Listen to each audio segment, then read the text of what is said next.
એક બાજુ રાજ્ય સરકાર અને પોલીસ પ્રશાસન દ્વારા નશીલા પદાર્થોના સેવન સામે ઝુંબેશ ચલાવવામાં આવી રહી છે, ત્યારે ભાવનગરમાં સરકાર અને પોલીસની કામગીરીના લીરે લીરા ઉડતા જોવા મળ્યા હતા.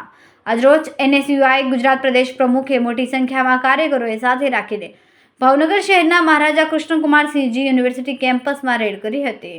અહીં આવેલ ક્રિકેટ ગ્રાઉન્ડ નજીક અવારું સ્થળ પર તપાસ કરતા દારૂ ગાંજાનો નશો થતો હોવાનું સામે આવ્યું. રેડ દરમિયાન સ્થળ પર વિદ્યાર્થીઓ નશીલા પદાર્થોનું વેચાણ કરતા હતા, જ્યારે એનએસયુઆઈ સ્થળે પહોંચ્યું તો નશો કરનારા નાસી છૂટ્યા. તપાસ દરમિયાન એક બાઇકમાંથી અંદાજે 150-200 ગ્રામ જેટલો ગાંજો મળી આવ્યો હતો. તે સ્થળેથી 20થી વધુ દારૂની ખાલી બોટલો તેમજ નશીલા પદાર્થોનું સેવન કરવા વપરાતા ગોગો પેપર સહિતની વસ્તુઓ મળી આવી.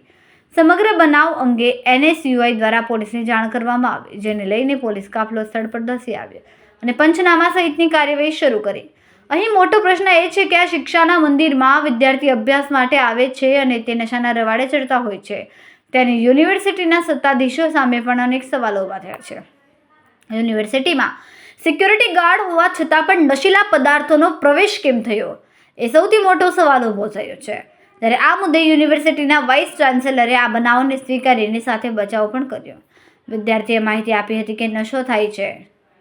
આ અંગે ગુજરાત પ્રદેશ એનએસયુઆઈ પ્રમુખ નરેન્દ્ર સોલંકીએ જણાવ્યું કે દિવસે ને દિવસે ગુજરાતમાં નશાનું પ્રમાણ વધતું જાય છે, ત્યારે ગુજરાત એનએસયુઆઈ દ્વારા ડ્રગ્સ મુક્તના પ્રોગ્રામ કરવામાં આવી રહ્યા છે. તેના માધ્યમથી આજે ભાવનગર મહારાજા કૃષ્ણકુમારસિંહજી યુનિવર્સિટીમાં વિદ્યાર્થીઓ સાથે ઇન્સ્ટ્રક્શનનો પ્રોગ્રામ હતો.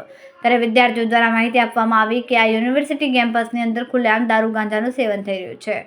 રેડમાં અમને 150થી 200 ગ્રામ જેટલો ગાંજો મળ્યો. આજે એનએસયુઆઈ દ્વારા ક્રિકેટ ગ્રાઉન્ડ નજીક રેડ પાડવામાં આવી. કેમ્પસની આજુબાજુમાં હોસ્ટેલો છે, કેમ્પસમાં સ્પોર્ટ ગ્રાઉન્ડ છે, જ્યાં વિદ્યાર્થીઓને નશાનું સેવન કરી રહ્યા હતા. ત્યારે એનએસયુઆઈએ જનતા રેડ કરી હતી. આ રેડમાં 150થી 200 ગ્રામ જેટલો ગાંજો, કપ સિરપ જેનાથી નશો થાય, ગોગો પેપર, દારૂની ખાલી બોટલો મળી આવે. એટલે અહીં આવીને એવું થાય છે કે આ શું બાર છે કે નશાનું સેવન કરનારું કેમ્પસ છે કે શિક્ષાનું કેમ્પસ છે? આ દૂષણને રોકવાની જવાબદારી પોલીસ ડિપાર્ટમેન્ટની છે. આ ગાંધી અને સરદારના કેમ્પસમાં આજે ગૃહમંત્રી હર્ષ સંઘવીને પૂછવા માંગુ છું કે મોટી મોટી વાતો કરનારા આ શિક્ષાના ધામમાં આવડી માત્રામાં નશાનું પ્રમાણ વધતું હોય તો તમે ક્યાં શું કામ કરી રહ્યા છો? આ જવાબદારી પોલીસ ડિપાર્ટમેન્ટની પણ છે.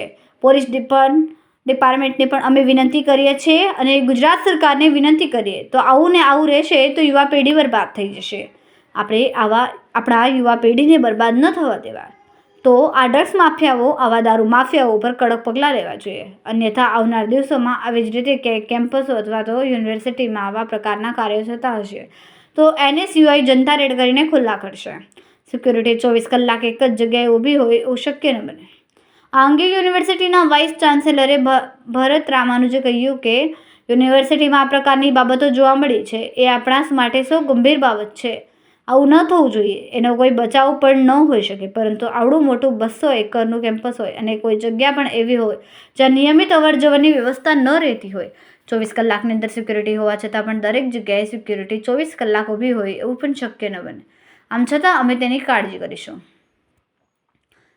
તેમને માહિતી મળી કે કોઈ જગ્યાએ કોઈ વિદ્યાર્થી સ્કૂટરો પર બેઠો હશે ને એક યુનિયનના કાર્યકર્તાઓ આવ્યા એટલે એ લોકો ભાગી ગયા. એમના સ્કૂટરમાંથી ગાંજો મળ્યો છે, એટલે કોઈના સ્કૂટરમાંથી ગાંજો મળ્યો હોય એવા બનવા જોગ છે અને બન્યું પણ હોય, સાચી વાત પણ હોય, પણ કોઈ આવીને આ કેમ્પસની અંદર સ્કૂટર લઈને બેઠું હોય તો નજર પણ ન હોય, સિક્યોરિટીનું ધ્યાન પણ ન હોય. આમ છતાં જેવી જ આ ખબર પડી એટલે તાત્કાલિક આખો વિસ્તારમાં સાફ સફાઈ થાય અને સિક્યોરિટીની કડક ધ્યાન રાખવાની સૂચના તાત્કાલિક આપી દીધી. ફરીવાર યુનિવર્સિટીનો જે કંઈ વિસ્તાર છે તે વિસ્તારની અંદર સિક્યોરિટી વધારીને આવી ઘટના ન બને તેની કાળજી રાખીશું. રિપોર્ટર ફિરોઝ મલેક, ભાવનગર.